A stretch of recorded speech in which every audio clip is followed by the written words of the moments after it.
నా హృదయపూర్వక వందనాలండి. వాక్యాన్ని ధ్యానం చేద్దాం.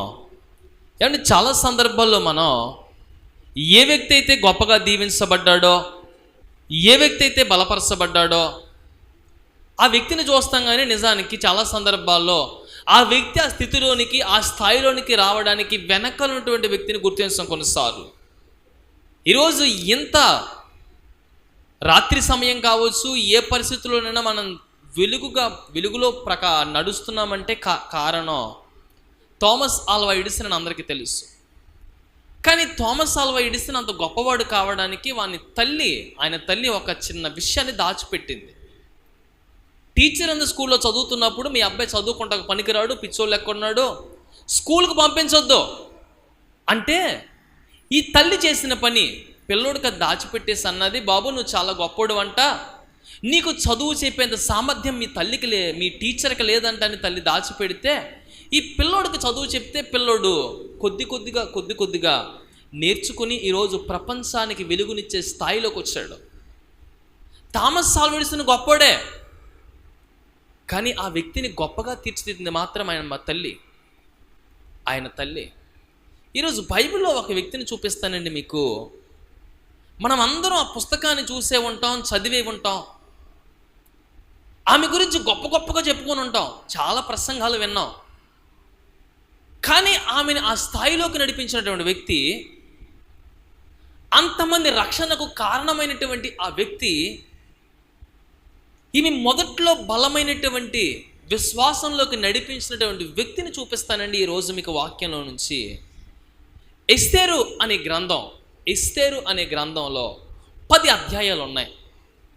ఈ 10 అధ్యాయాలు కలిపి దరిదాపులలో 167 వచనాలు ఉన్నాయి.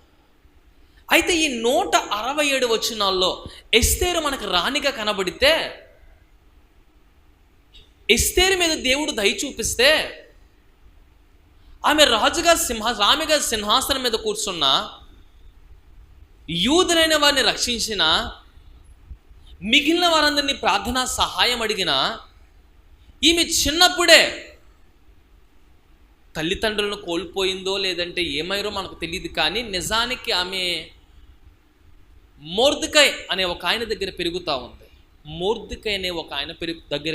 ఉంది. ఆయన చిన్నాన్నో పెదనాన్నో వాళ్ళ దగ్గర పెరుగుతూ ఉంటే, ఈ మొర్దెకై అనే ఆయన దగ్గర పెరుగుతున్నటువంటి ఎస్తేరు గొప్ప విశ్వాసాన్ని పుంజుకుంది, గొప్ప విశ్వాసురాలుగా మారింది. ఇది ఎక్కడి నుంచి మొదలైంది అంటే ఎస్తేరుకి తనకు తానుగా వచ్చింది కాదు. ఎస్తేరు వెనకాల ఒక వ్యక్తి ఉన్నాడు, ఆయనే మొర్దెకై. ఎస్తేరు గొప్ప ఆమె, కానీ ఎస్తేరును గొప్ప ఆమెగా చేసినటువంటి వ్యక్తి మొర్దెకై. అందుకని అంటాను, he is the king maker.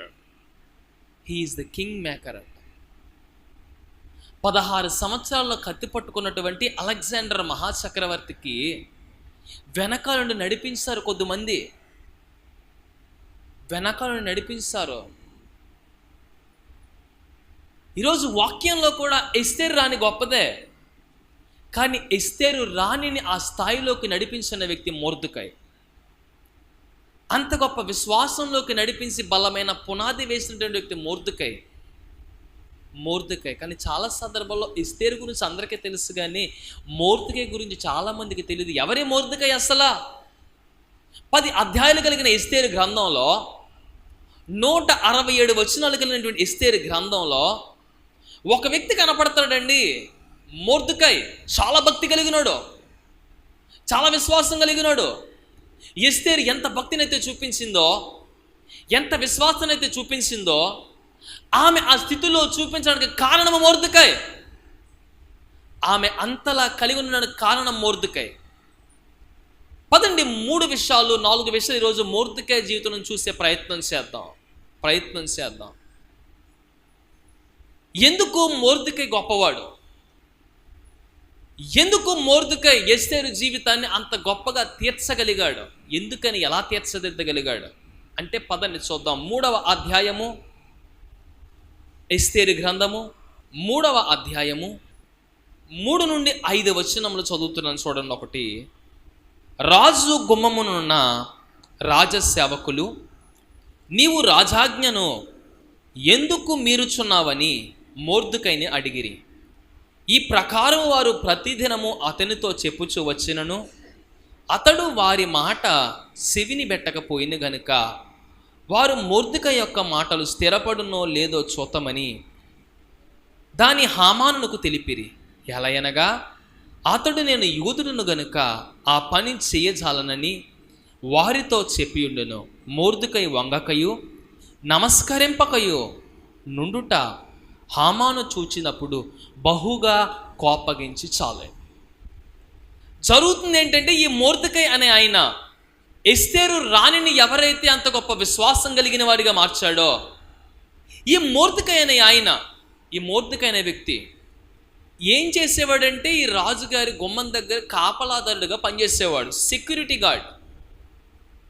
Security గార్డ్గా పనిచేసేవాడు. అయితే ఇటువంటి వ్యక్తి ఎంత గొప్ప విశ్వాసం కలిగినోడంటే, ఈ యూదుడుగా ఉన్నటువంటి వ్యక్తి ఒక నిర్ణయం తీసుకున్నాడు. అయ్యా, మేము మా దేవుడైనటువంటి యెహోవాకు తప్ప వేరెవ్వరికి మేము నమస్కరించే ప్రసక్తే లేదో, మేము ఎవ్వరికి మొక్కం, మా దేవుడైన యెహోవాకు మాత్రమే మొక్కుతామని వీళ్ళు నిర్ణయం తీసుకున్నారేమో. ఇప్పుడు రోజులు గడుస్తూ ఉన్నాయి. హామాను అనే ఆయన ఈ రాజుగారి సంస్థానంలో మంత్రిగా పనిచేస్తున్నాడు. రోజు వెళ్తున్నప్పటికి నువ్వు ఆయనకి నమస్కారం అందరూ చేస్తూ ఉంటే ఈ మొర్దెకై మాత్రం నమస్కారం చేయట్లేదు. వీళ్ళు చెప్పేవారంట రోజు, ఏమయ్యా మేమందరం నమస్కారం చేస్తున్నాం, మేమందరం మొక్కుతున్నాం, కానీ నువ్వు అక్కడివి మాత్రం ఎందుకని నమస్కారం చేయట్లేదు?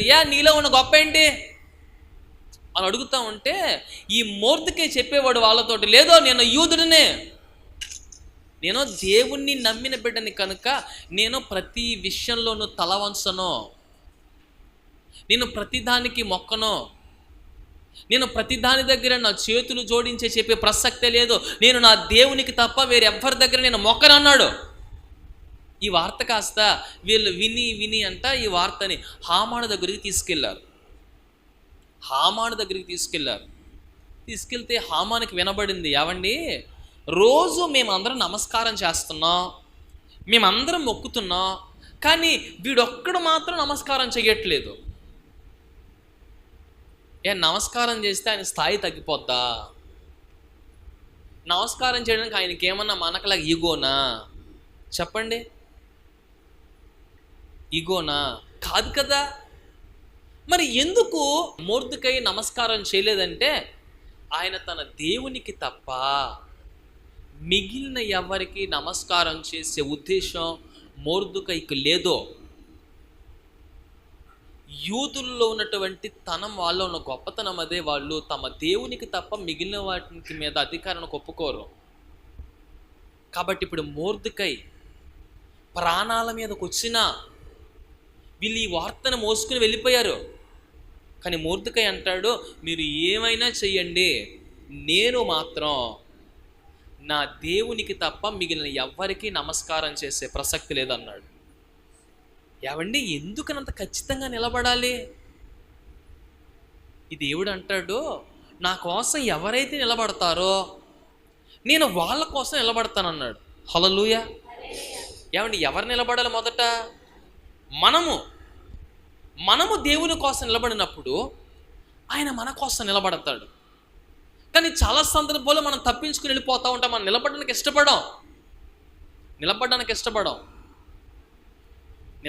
ఇష్టపడం. ఇప్పుడు మొర్దెకై అంటున్నాడు, మేమందరం నమస్కారం చేస్తున్నాం కదా, మేమందరం ఒకే చేతులు జోడించి నమస్కారం పెడుతున్నాం కదా, నువ్వు కూడా నమస్కారం పెడితే అయిపోద్ది కదా. నేను అన్నాడు, లేదు, నేను నా దేవునికి తప్ప ఎవరికి నమస్కారం చేయను అన్నాడు. షడ్రకు, మేషకు, అభిజ్ఞగోలు కూడా తమ కష్టకాలంలో చేసింది ఏంటంటే అదే. వాళ్ళని ఒక ప్రతిమ ముందుకు తీసుకుని వెళ్ళి నిలబెట్టి, ఈ ప్రతిమకు నమస్కారం చేస్తావా చేయవా అన్నారు. వాళ్ళు అన్నారు, మీరు మమ్మల్ని అగ్నిగుండంలో పడేసినా కానీ మా దేవుడు కాపాడిన దేవుడే, కాపాడకపోయినా దేవుడే అన్నాడు. హల్లెలూయా. ఏమంటే మనమైతే ఏమంటాం? కాపాడితేనే దేవుడు, తప్పిస్తేనే దేవుడు, లేకపోతే ఆయన అసలు దేవుడు ఎందుకు అవుతాడు? అని అంటాం కదా. ఇప్పుడు వీళ్ళు అంటున్నారు, ఈ మొర్దెకై తనున్న పరిస్థితుల్లో ఎందుకు ఎంత భక్తి కలిగిన ఆమెగా మారిందంటే, ఎస్తేరుని ఒక ఆయన నడిపించాడు చూసారా, ఆయన భక్తి కలిగినాడు. హల్లెలూయా. ఈరోజు మా బిడ్డ మందిరానికి రావట్లేదండి, లేదంటే మా బిడ్డ మాట వినట్లేదండి, మా బిడ్డ సరిగ్గా లేడండి, అలా ఉన్నాడండి, ఇలా ఉన్నాడని చాలామంది కంప్లైంట్ ఇస్తున్నారు. అవన్నీ నిజమే, కానీ వాళ్ళు ఎవరిని చూస్తారు? చూసేది మిమ్మల్నే. మీరు దేవుని సన్నిధి విషయంలో ఎలా ఉన్నారు, దేవుని విషయంలో ఎలా ఉన్నారు? అందుకని ఒక ఆయన అంటాడు, ఏ ఇంటిలో చిన్న బిడ్డలు అయితే మీకు విలువనివ్వట్లేదో ఆ ఇంటి గడప తొక్కొద్దు అన్నాడు. ఏ ఇంట్లో చిన్నపిల్లలు అయితే మీకు విలువనివ్వట్లేదో ఆ ఇంటికి వెళ్ళొద్దు అన్నాడు. ఎందుకో తెలుసండి, మన ముందు బాగానే ఉంటారు, ఇప్పుడు మనం ఇంట్లోంచి బయటికి వెళ్ళిపోయిన తర్వాత వాళ్ళ ముందు నుంచి బయటికి వెళ్ళిపోయిన తర్వాత ఏం మాట్లాడతారో, ఏం వింటారో ఎవరికి వినబడతాయి? ఆ పిల్లలకే వినబడతాయి. ఇప్పుడు పిల్లలు ప్రవర్తిస్తున్నారంటే దానికి కారణం ఎవరంటే ఆ వెనకాల మాట్లాడినటువంటి తల్లిదండ్రులు. కాబట్టి అంటున్నాడు, ఏ ఇంట్లో చిన్నపిల్లలు అయితే మీకు విలువనివ్వట్లేదు ఆ ఇంటికి మీరు వెళ్ళొద్దు. ఎందుకో తెలుసా? మీరు ఉన్నంత వరకు ఆ పెద్దోళ్ళు మీ దగ్గర మంచిగానే మాట్లాడుతున్నారు, మీకు మంచిగా విలువిస్తున్నారు, కానీ మీరు వెళ్ళిపోయాక మిమ్మల్ని చులకనగా తప్పుగా చూసి మాట్లాడుతున్నారు, తక్కువగా చూస్తున్నారు, కాబట్టి ఆ ఇంటికి వెళ్ళొద్దు అన్నాడు. ఆ ఇంటికి వెళ్ళొద్దు అన్నాడు. ఇప్పుడు ఎంత భక్తి కలిగినటువంటి మొర్దెకై దగ్గర పెరుగుతున్నటువంటి ఎస్తేరు ఎలా పెరిగిద్దంటే అలాగే పెరిగిద్ది, అలాగే పెరిగిద్ది. కారణం ఎవరు? ఈమెను పెంచాడే ఒక ఆయన, మొర్దెకై. ఆయన భక్తి కలిగినోడు, ఆయన భక్తి కలిగినోడు. వెళ్దాంలే మనం కూడా 11ంటికి అని మనం అనుకుంటే వాళ్ళు అనుకుంటారు, మా అమ్మాయి 11ంటికి వెళ్తే ఎన్నింటికి వెళ్ళాలి, నేను 12ంటికి వెళ్దాంలే అని ఆయన పొరపాటేమీ లేదు. ఉదయాన్ని లేవగానే ఈరోజు ఏమైనా మనం ముందుగా ఉండాలి, దేవుని విషయంలో ఎప్పుడు మనం అశ్రద్ధగా వెనక్కి ఉండకూడదు అనే భయము భక్తి మనలో ఉన్నప్పుడు అండి అది కూడా వాళ్ళు నేర్చుకుంటారు. కాబట్టి ఎవరి దగ్గర నుంచి వస్తుందంటే మన దగ్గర నుంచే. కాబట్టి ఇప్పుడు అంటున్నాడు ఆయన, ఏమైనా చేసుకోండి, నేను మాత్రం తల వంచను. నేను ఒక నిర్ణయాన్ని తీసుకున్న దేవునికి తప్ప వేరెవ్వరికి నేను తల వంచను. ఈరోజు చాలామంది నిర్ణయం తీసుకుంటారు, కానీ ఎంతమంది నిర్ణయానికి కట్టుబడేవాళ్ళు? చాలా చోట్ల బాప్తిస్మాలు తీసుకుంటున్నారు. దేనికి బాప్తిస్మాలు అంటే? పెళ్ళికి. ఏమండి, పెళ్ళికి ఎందుకంట? బాప్తిస్మం లేకపోతే పాస్టర్ గారు పెళ్ళి చేయరంట. అందుకని బాప్తిస్మం దేనికి కావాలి? అయిపోయిన తర్వాత ఆ రోజు ప్రమాణం చేస్తాడు. ఏమని? ఇది మొదలుకుని ప్రతి ఆదివారం దేవుని మందిరానికి వస్తావా? వస్తానండి, మానండి బాబు. నిజమే, మరలా వారం కనపడతాడా? దేవుడే గొప్పని అంగీకరిస్తున్నానండి, మిగిలిన వేడి దగ్గరికి వెళ్ళనండి. ఎప్పటి వరకు? ఆ కార్యంగా, ఆ వివాహం కాస్త జరిగిపోయిన తర్వాత ఇంకా దేవుడి దగ్గరికి ఆ తీసుకున్న నిర్ణయం అన్నీ మాయమే. కాబట్టి అంటున్నాడు, దేవుని విషయంలో ఉండాల్సింది ఏంటంటే మనం తల వంచడానికి వీలు లేదు. హల్లెలూయా. ఏదైనా ఒక నిర్ణయాన్ని తీసుకుంటే ఏది ఏమైనా దయచేసి దేవుని విషయంలో ఆ నిర్ణయం విషయంలో వెనక్కి రావద్దు. కాబట్టి మొర్దెకై ఎక్కడా కూడా తల వంచని వాడు కాదు. ఎక్కడ తల వంచలేదు. వాళ్ళందరూ అంటున్నారు, మేము నమస్కారం చేస్తాను, నువ్వు కూడా చేయి. మీరు చేసుకోండి, కానీ నేను మాత్రం నమస్కారం చేయను. ఏమండి, దేవుణ్ణి వెంబడించిన తర్వాత శ్రమలే వస్తున్నాయి అంటారు కొంతమంది. ఇప్పుడు నువ్వు దేవునిలో ఉన్నావనడానికి, నిలిచి ఉన్నావనడానికి సూచన ఏంటంటే అంటాడు, అదే శ్రమ. హాస్పిటల్లో ఎవరినైనా తీసుకెళ్ళి హాస్పిటల్లో పెట్టారనుకో, ఈ బెడ్ పక్కన ఒక చిన్న టీవీ పెడతారు, దాన్ని మానిటర్ అంటారు. ఈ మానిటర్లోనండి ఈ పల్స్ ఏదైతే ఉందో ఇది ఎలాగెళ్తుంది? నిదానంగా వెళ్తుందా? ఎలా వెళ్తుంది? పైకి వెళ్తుంది, కిందకి వెళ్తుంది, పైకి వెళ్తుంది, కిందకి వెళ్తుంది, పైకి కిందకి వెళ్తూ ఉండాలి. అప్పుడు దాని అర్థం ఏంటి? మనిషి బ్రతుకున్నాడని. నిదానంగా వెళ్తే ఇంక అయిపోయింది ఆయన పని. అయిపోయింది కాబట్టి ఇంక తీసేతమే అన్నీ. క్రైస్తవ జీవితంలో కూడా నువ్వు దేవునితో ఉన్నావు, భక్తిలో ఉన్నావు, పోరాటంలో ఉన్నావు అనడానికి సూచన ఏంటంటే ఈ కిందకి పైకి వెళ్తున్నాయి. ఒకసారి బాగానే ఉంటుంది, మరలా రోజుకి ఏదో ఇబ్బంది వస్తుంది, ఈ ఇబ్బంది తీరుతుంది, దాని వెనక ఏదో శ్రమ వస్తుంది, ఒకటి తర్వాత ఒకటి విడిచిపెట్టకుండా వస్తున్నాయంటే దాని అర్థం నువ్వు దేవునిలో నిలిచి ఉన్నావు, నీవు సరి అయిన మార్గంలోనే ఉన్నావు. లేదండి అన్నీ బాగానే ఉన్నాయి, నాకు ఏ కష్టం లేదు అన్నావా, ఒక విషయం బాగా అర్థమవుతుంది, నువ్వు రాజీ పడిపోయావు. ఎవరితోటి? వాడితోటి, సాతాను గడుతోటి. కాబట్టి ఇప్పుడు నీ కష్టాలు ఉన్నాయా, శ్రమలు లేవు. ఎందుకో తెలుసా? వాడితో రాజీ పడిపోయావు కాబట్టి వాడిని ఎందుకు బాధ పెడతాడు? వాడు నిన్ను బాధ పెడితే నువ్వు ఎక్కడికి వెళ్తావు? మళ్ళీ దేవుడి దగ్గరికి వెళ్తావు. ఇప్పుడు ఆయన ఉద్దేశం ఏంటి? నువ్వు దేవుడి దగ్గరికి వెళ్ళకూడదు అన్నదే వాడి ఉద్దేశం. నువ్వు దేవుని వైపు చూడకూడదనే వాడి ఉద్దేశం అయినప్పుడు, ఇప్పుడు శ్రమ పెడితే, బాధ పెడితే నువ్వు దేవుడి దగ్గరికి వెళ్తావని తెలిసినప్పుడు శ్రమ పెడతాడా? పెట్టడు. దేవుణ్ణి నమ్ముకున్నాం కదండి, దేవుని వెంబడిస్తున్నాం కదా, మరి మాకే ఇన్నికిన్ని ఇబ్బందులు, మాకే ఇన్నికిన్ని బాధలు అంటే దాని అర్థం ఏంటంటే నువ్వు నిలిచి ఉన్నావు, ఇంకా విశ్వాస పోరాటంలో నువ్వు బ్రతికే ఉన్నావు, ఇంకా విశ్వాస పోరాటంలో నువ్వు సజీవంగా ఉన్నావు. కాబట్టి ఇది నీకు వచ్చింది. ఒకవేళ అది లేదు, అంతా బాగుందండి, ప్రశాంతంగా నెమ్మదిగా ఉంది, ఏ కష్టం లేదన్నావా, నువ్వు ఎక్కడో రాజీ పడిపోతున్నావు, ఎక్కడో రాజీ పడిపోయావు. కాబట్టి ఆ పరిస్థితి లేదు. అందుకని హెబ్రీయులకు రాసిన పత్రిక 12వ అధ్యాయము 1వ వచనంలో హెబ్రీ గ్రంథకర్త ఒక మాట మాట్లాడతారండి.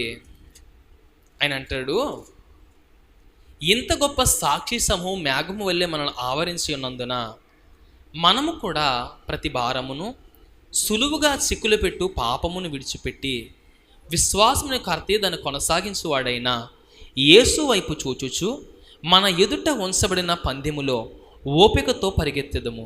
ఆయన తన ఎదుట ఉంచబడిన ఆనందము అవమానము నిర్లక్ష్యము పెట్టి సిలువను సహించి దేవుని సింహాసనము యొక్క కుడి పార్శ్వమున ఆసీనుడై ఉన్నాడు. చాలండి. యేసుక్రీస్తు ప్రభు. ఏమండి ఇప్పుడు మనం ఎక్కడున్నామంటే we are in the race, we need to win the race. మనం పందెములో ఉన్నాం, మనం ఇప్పుడు ఖచ్చితంగా విజయం పొందాల్సిందే. పరిగెడుతున్న వాడికి చెమటలు పడతాయా పట్టవా? గుండె గట్టిగా కొట్టుకోదా?